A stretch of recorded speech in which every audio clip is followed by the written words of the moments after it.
Hey guys, thought I'd come on, do a bit of a video. Had a little bit of a mail day and stuff. So this is it all Shaq? This one's all Shaq, all Shaq. Got in on a few auctions that I was pretty happy with and stuff. And yeah, I don't know, whatever. We'll jump into it. First card is a 1998 Upper Deck Hard Court. This is a full set parallel called the Home Court Advantage. These cards are, I believe the bases are all red. And then for the Home Court Advantage, which was a full set parallel, so it's 90 cards. They were 1 in 4 packs. They did it in blue, and you can see the Home Court Advantage written across the front. There's also a Home Court Advantage Plus, and then they used gold as the color, and then they were all serial numbered to 500.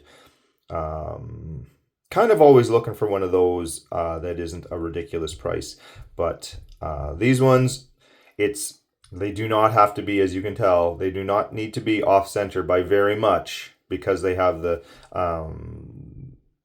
floor in the background kind of thing. Like, it's easy to tell.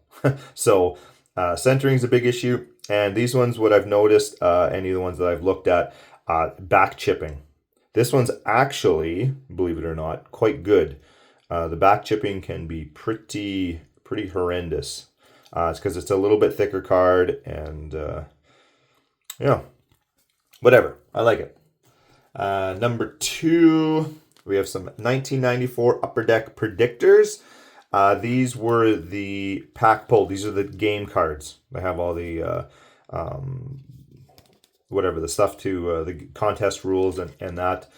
These were Series 1 and Series 2, 1 to 20. So this one was a Series 1 card, and then this was a Series 2 card. These were a hobby-only exclusive, and they were 1 in 30 packs, and then you mail them away, and then you got the mail-in card back if you're mailing in a card that won the contest. So, and then yeah, that's it. But there was a hobby only, which is these, and then there's 2 that were league leaders, because these are the award winners, and then the other set was the league leaders, and those were retail only. And I did not write down the odds for those, but I believe it's probably about the same or slightly easier. But anyways, there you go. Next, 1998 Topps Finest. This is the Mystery Finest insert. This is Shaq on one side, Shaq and Tim Duncan. I think he's got another one too. It's like Shaq and I think it's Alonzo Mourning on the other side. These were 1 in, which one is this? So there's 2, they came in 2 series, M1 to M20 and then M21 to M40. So this is a Series 2. He's got one in Series 1 as well, but Series 2 were 1 in 36 packs, and then the Series 1 were 1 in 33. There is also a refractor version that I've been keeping because it's quite a nice looking refractor. It's got some really wicked shine, so I'm kind of always keeping an eye on those. But as with everything else, the nicer the card looks, the more in demand it is. So those ones are a little bit on the pricey side, but whatever. That's kind of, I think I've mentioned it before. I've mentioned it before a bunch of times. That is the direction I'm trying to go. I'm trying to switch from being a quantity collector to a quality collector. So, yeah, whatever. Who cares? It doesn't matter. Next is the 1994 Collector's Choice Gold Signature. This is a full set parallel. This gets a little bit into the weeds, as they say, trying to figure a few things out. I thought I had it all figured out. I thought there is a North American version, and then there is the international versions. And they're very, very easy to tell. You flip them over, they have a whole bunch of English writing, and then if it's like international, it'll be like half English, and then it'll be basically say the same thing in like German or Italian or like Japanese or Portuguese or like lots of different ones. And then if it didn't have English or if it had only English, then obviously it is the North American. Not exactly, because they also did a European English, which means if you look at the back, it is all English, exactly like this one. I did mention that this is, I don't even remember what I said. Collector's Choice, this is the gold signature. There's like the base card, there's a silver signature, and then there is the gold signature. This is a gold signature. This is a North American gold signature. I thought, as you can tell, these do not look the same. They are both gold signatures. They are both 94 Collector's Choice. They both have English on the back. Only English, no other languages. But, as you can tell, this is a foil front and this is a paper front. What I found out is this is the North American. If it's not foil, if it's a gold signature and it's not foil on the front, it is not North American. That is how you tell the difference. This is a European English. It's all English on the back, but it is not a foil front. And I didn't know that. So I have a couple of these gold signatures, but they are the European English. Because I had seen these and I was like, yeah, but they're all washed out and they look like shit. Guess what? That is what they are supposed to look like. The full foil front in 94 Collector's Choice, this is what it looks like. And the reason for it was there's 1994, the megapixels, the cameras that they used, the putting it onto the making it into a foil card, and the effects and stuff that it that they did just makes it look like shit. It looks washed out. It looks grainy. They had to manipulate the image, I guess, like stretch it out and stuff, and that made it even worse. And they do. They look like crap. That's exactly what they look like. Washed out. The color is kind of faded. They just don't look very good. But these are the ones you want. These are 1 in 35 packs. 200. Came in 2 series, so 1 to 210 in the first series, and 211 to 420 in the second series. So these are the ones you want, because player odds are 1 in over 7,000 packs per series. So you would need to open 7,350 packs to ensure, as the odds go, to hit a gold signature. They were only 1 per box. Gold signature of a player that you wanted. So for parallels, the odds on these guys is up there. This is a sneaky, undervalued, underappreciated parallel, I believe, just because of the ridiculous pack odds. You only got 1 per box, and 210 cards in each series make it a real long shot. But if you are collecting these, this is what you want to look for. You want to look for the foil, washed out, shitty looking card. If it's nice and crisp and clean and looks good and everything, and it is all English on the back, it's going to be a European English. And the odds were different. They were a lot easier to pull, and it's just not the one you want. So if you're keeping your eyes open for these, look for the ones that look like crap. And yeah, I ended up in an auction snagging 3 of them. Was very, very happy. Paid very, very little for them, and they are in fantastic shape. These are all really, really good. All the foil fronts. Super happy to pick those up. The one I do have the silver signature, so yeah, it's how I've said it before. It's how I like to display them in my binder. I like to have the base, and then I like to have the parallel. So this one would be base, silver signature, and then the gold signature beside. So apparently moving forward, I'm gonna be looking for the ones that look like shit, because those are the ones you want apparently. I did end up getting 1 platinum Players Club Platinum parallel as well. These are from 95, also Collector's Choice. The exact same odds as the previous year with the gold signatures. These also have a foil front. It's a little bit harder to tell because I think from the difference from 94 to 95, they improved the process a bit. This one, unfortunately, does have some greening on it. Other ones I've seen, he looks less like a Martian and more like Shaq. So this one does have a bit of greening on it. There is a difference though. Do you see how this platinum, the stamp and everything, is just like a hard silver, and then this one is hollow foil? That's because this is a platinum, Players Club Platinum from Series 1, and this is a Players Club Platinum from Series 2. And they kind of switched it around a bit. This one is a full foil front. This one has foil around the edges and the background, and like if you see Larry Johnson in the background, he's part of the foil background. Shaq and number 30, who's that? Del Curry, I think.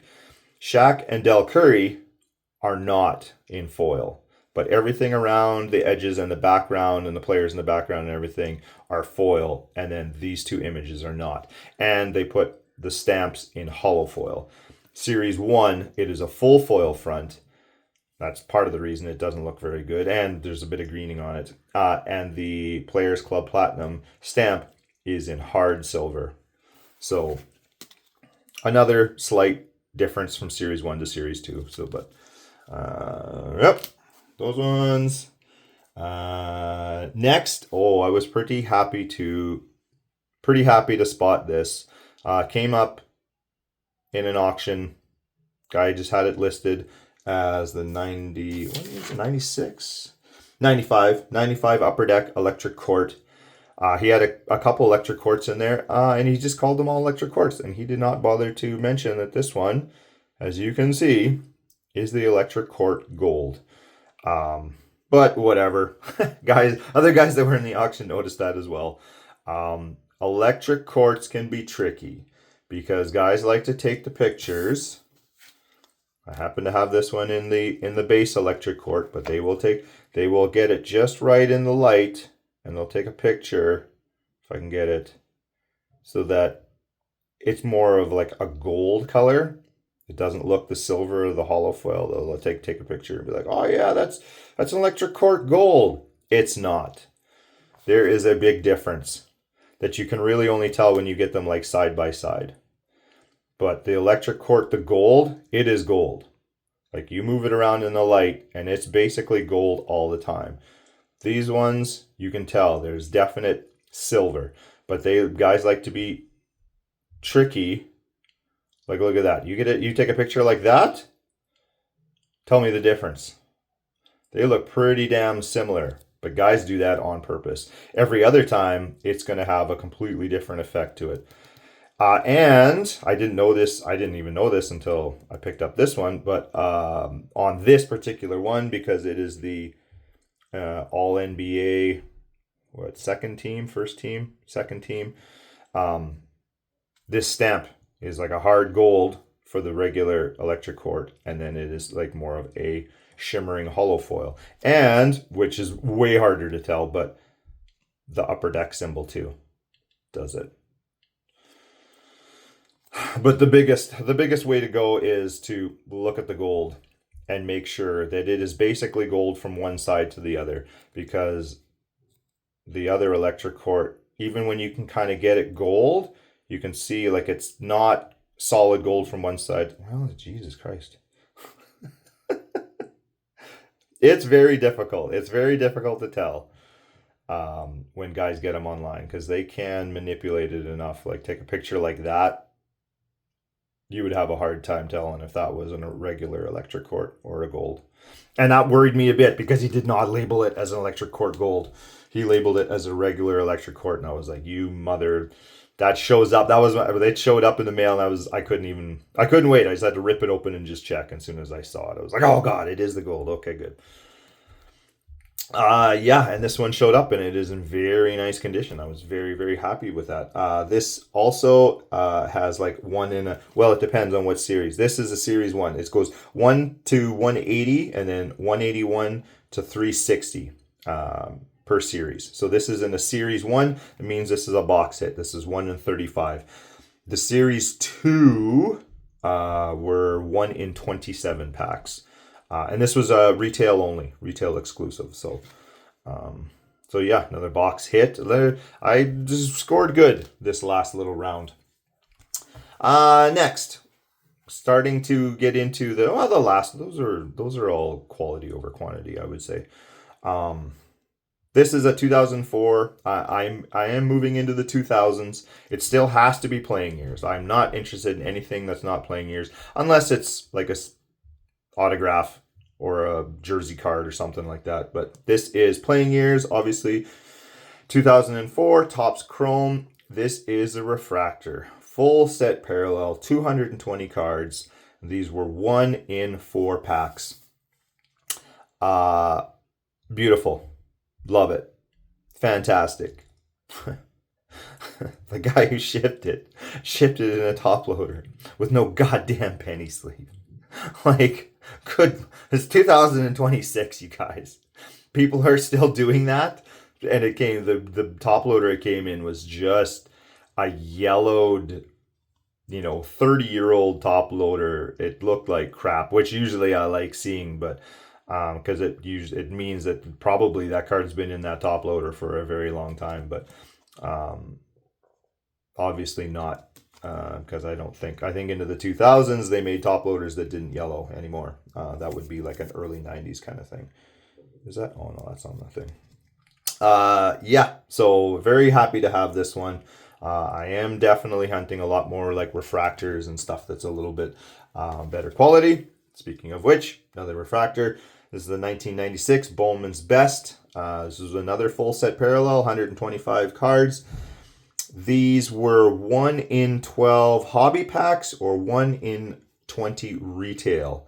So it puts the odds up on this one by quite a bit too. Just a hobby, coming out of hobby packs, it was 1 in 1,500. I'm trying to stick with ones that anything that is closer for player odds to like 1 in 1,000. I'd say anything under 1 in 1,000 packs. The scarcity isn't quite as much, but soon as you get into 1 in 1,000 packs or higher, or like with the gold signatures, like that's ridiculous. 1 in over 7,000 packs, like that is a lot of packs. That's a lot of packs to open to get a card. So I was very happy to snag this in another auction. Beautiful refractor. Bowman's Best. They did some very nice stuff. Really stoked to get this one. And last but not least, just showed up the other day. Another auction. This is the 2001 Topps Chrome. This is the Mad Game insert, and this is the refractor version. This was a 10-card insert set. The base were 1 in 13 packs, which I do not have yet, so I will have to source one of those. And then the refractors were 1 in 65 packs. So BGS 9, no subgrades, of course. Yeah, I was very happy to grab this. I prefer raw for everything, but honestly, I will purchase any card in any grade except a PSA 10. And I've said that many, many times. I will hunt CSG, SGC, Beckett's, PSA 9 and below. HGA. I don't care. I don't care at all. KSA is another good one because it's a Canadian company, and nobody knows about them outside of hockey because that's 99% of what they grade. But I do find KSA stuff every once in a while, and that's usually on a decent price. And as far as I'm concerned, there is really no difference between one grading company to the next. Like slight differences. You want to pay a premium for PSA stuff, go right ahead. I do not. BGS 8s and 9s right in that area is right in my wheelhouse. So this one also has beautiful shine to it. That's gorgeous. That's awesome. Very, very happy to grab this one. And that wraps it up that is, I got some other stuff coming. I'm still working out of town, so I get pictures every few days. My wife's like, "Yeah, you got another package in the mail." Oh yeah, okay. Can you set that aside, please? And then there's a nice little stack of packages by the time I get home. So, yeah, I need to get some more BGS sleeves though. These ones don't fit very well, and I don't like it. Yeah, whatever. I'm rambling now. I gotta go. I got stuff to do. So, yeah, guys. Thanks for watching. Talk to you later. I've never said this before. I don't even know why I'm saying it now. If you want, I don't know. I put stuff on Instagram too. If you want to go look at other images of cards, I guess that's about all I got. It's about all I do. So talk to you later. Peace.